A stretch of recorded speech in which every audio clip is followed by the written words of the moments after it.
घी ग्वार की आपको आयुर्वेदिक संपूर्ण जानकारी दे रहा हूँ मैं। पूरा वीडियो देखने की कृपा करना, नहीं तो वीडियो समझ में नहीं आएगा आपको। घी ग्वार को ग्वार पाठा भी कहते हैं। संस्कृत में घृत कुमारी, दीर्घ पत्र का बहुपत्री, स्थूल दला। रसायनी बंगाली में कोमारी, घृत कोमारी। मराठी में कोरफल, कोरकांड। गुजराती कड़वी कुंवार। तमिल अंगनी, कटलई। कोडियन चिरु, कातरे।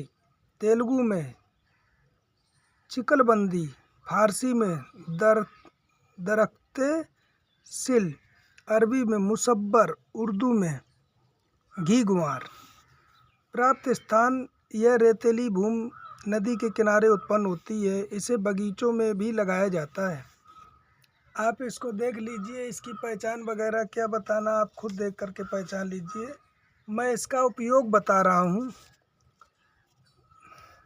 बहुत से यूनानी हकीम बवासीर को नष्ट करने के लिए इसको एक बहुत उत्तम औषध मानते हैं। गंधना नामक वनस्पति के काढ़े से एलुआ मिलाकर उसमें सांप की केचुली का चूर्ण डालकर वे उसका बवासीर के मस्सों पर लेप करते हैं। उनका ऐसा ख्याल है कि बवासीर के रोग को नष्ट करने के लिए इससे उत्तम औषधि दूसरी नहीं है। दूसरा है घी ग्वार का स्वरस रस नेत्राभिविष्यन्द विद्रधि बवासीर। कहने मतलब छोटे मस्से, बवासीर और अग्नि से जले हुए व्रण, जो जले हुए उठ नहीं जाते हैं कि सही हो गए भैया, खुजली बहुत मस्ती, व्रण की शांति के लिए हल्दी के साथ मिलाकर दिया जाता है।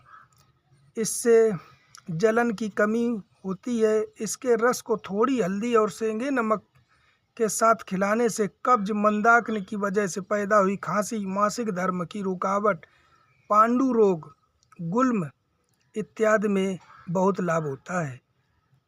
इससे पाचन क्रिया सुधर कर आंतों में जोश पैदा होता है, दस्त साफ होता है, रस क्रिया शुद्ध होती है, रस की विनिमय क्रिया सुधरती है, नवीन और शुद्ध रक्त उत्पन्न होता है और शक्ति बढ़ती है। छोटे बच्चों और स्त्रियों के लिए यह विशेष उपयोगी होती है। फीका रंग, मोटा पेट, कब्जियत और इन लक्षणों के साथ होने वाली स्त्रियों की मासिक धर्म की रुकावट को दूर करने के लिए घी ग्वार के समान दूसरी औषध नहीं है। ज्वर में कब्जियत के साथ जीभ की सफ़ेदी और दाह होने पर इस वनस्पति का उपयोग किया जाता है। इसके गूदा पर हल्दी डालकर गर्म कर बांधने से नेत्र की पीड़ा मिटती है। आँखों में जब दर्द होता है तो इसका गूदा छील लीजिए आप, और हल्दी डालकर आँखों के ऊपर बांधने से जो दर्द होता है वो बंद हो जाता है। ग्वार पाठे का गूदा पर सुहागा भुरभुरा कर खिलाने से तिल्ली कट जाती है।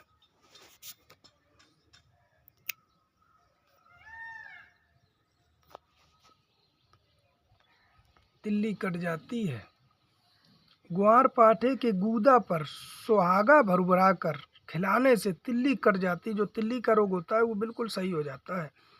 ग्वार पाठे के गूदे को पका कर बांधने से फोड़ा जल्दी पक जाता है। ग्वार पाठे का गूदा 6 मासा गाय का घी, 6 मासा हरण का चूर्ण, 1 मासा सेंगा नमक, 1 मासा मिलाकर खाने से वायुगोला, कितनी भी भयंकर गैस की शिकायत हो, तुरंत लाभ करता है। घी ग्वार को एलोवेरा भी कहते हैं इसी को। घी ग्वार के गूदा पर पिलास का खार का मतलब गोंद होता, भुरभुरा कर लेने से मासिक धर्म शुद्ध होने लगता है। अजवाइन को ग्वार पाठा के रस में की 7 भावनाएं देना चाहिए। इसे अजवाइन 3 माह से 6 माह से तक की मात्रा में लेने से अजीर्ण, अफारा, मंदाग्नि और सभी प्रकार के उदर रोग मिट जाते हैं। जो खाना खाने के बाद ऊपर चढ़ता है खाना, वो सब सही हो जाता है। इसका 1 मासा गूदा लेकर उसमें 3 रत्ती अफीम मिलाकर उसकी पोटली बनाकर पानी में डुबोकर आँखों में फेरने से और उसमें से 1-2 बूंद नेत्र में टपका देने से नेत्र की पीड़ा मिटती है। इसके रस को गर्म करके जिस कान में पीड़ा हो उसकी दूसरी तरफ कान में टपकाने से पीड़ा मिटती है। ग्वार पाठे के रस में 6 मासे एलवा और 1 तोला बबूल का गोंद मिलाकर पीस कर पेट पर लेप करने से बालक का डिब्बा रोग बंद हो जाता है। न पेशाब करता, न लेटरिन जाता है, न सांस सूबा सांसी ऐसा पेट भरा चला जाता है, ये तुरंत सही कर देता है। घी ग्वार लाल, इसके पौधे बिहार, बंगाल एवं असम में उत्पन्न होते हैं। इसमें नारंगी और लाल रंग के फूल खिलते हैं।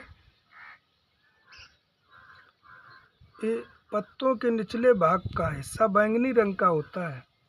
गुड़ लाल घी ग्वार कड़वा पाचक, किंचित गर्म और उदरशूल, मंदाग्नि, बवासीर और तथा यकृत और तिल्ली के रोगों में लाभदायक है।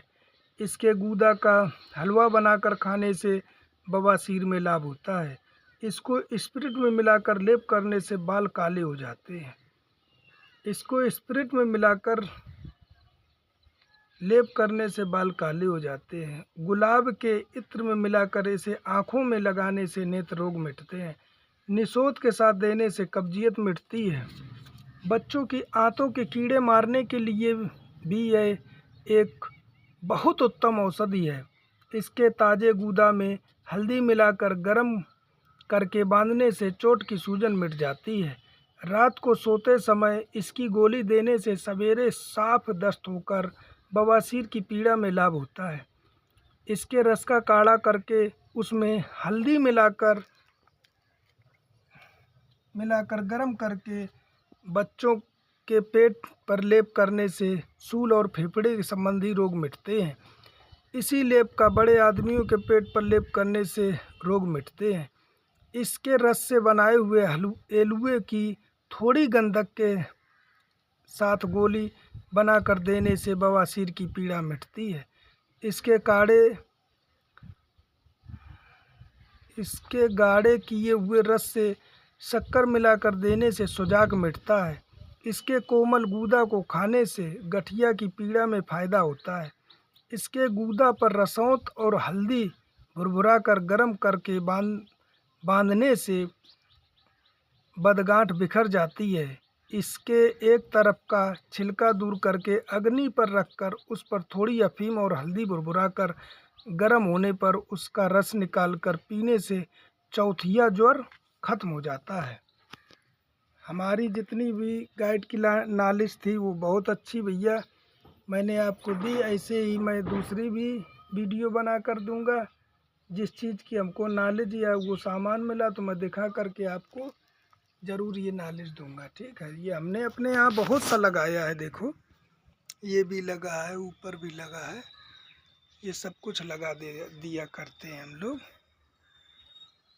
हमारे वीडियो लाइक करना, सब्सक्राइब करना, महान कृपा होगी भैया। बहुत मेहनत पड़ती है वीडियो बनाने में, सामान भी खरीदना पड़ता है और गाइड से फिर बताना भी पड़ता है कि इसमें क्या क्या काम आता है। अभी तक मेरे रिस्पांस में चिरौंजी से मैंने सिर्फ एक ही चीज़, ये मुहासे जो होते हैं कील मुहासे, इसको सही किया। जो खुजली होती है कील मुहासे निकल आते हैं तो इसको मैंने सही किया है। हमारे जो अनुभव के अनुसार कील मुहासे सही किए और सिरपति रसपति जो खुजली होती ददोरा पड़ जाते उसको सही किया है। बाकी सारे नुस्खे आपको दे दिए, आप लोग गौर से सुनना तो महान कृपा होगी। जय हिंद, जय आयुर्वेदिक।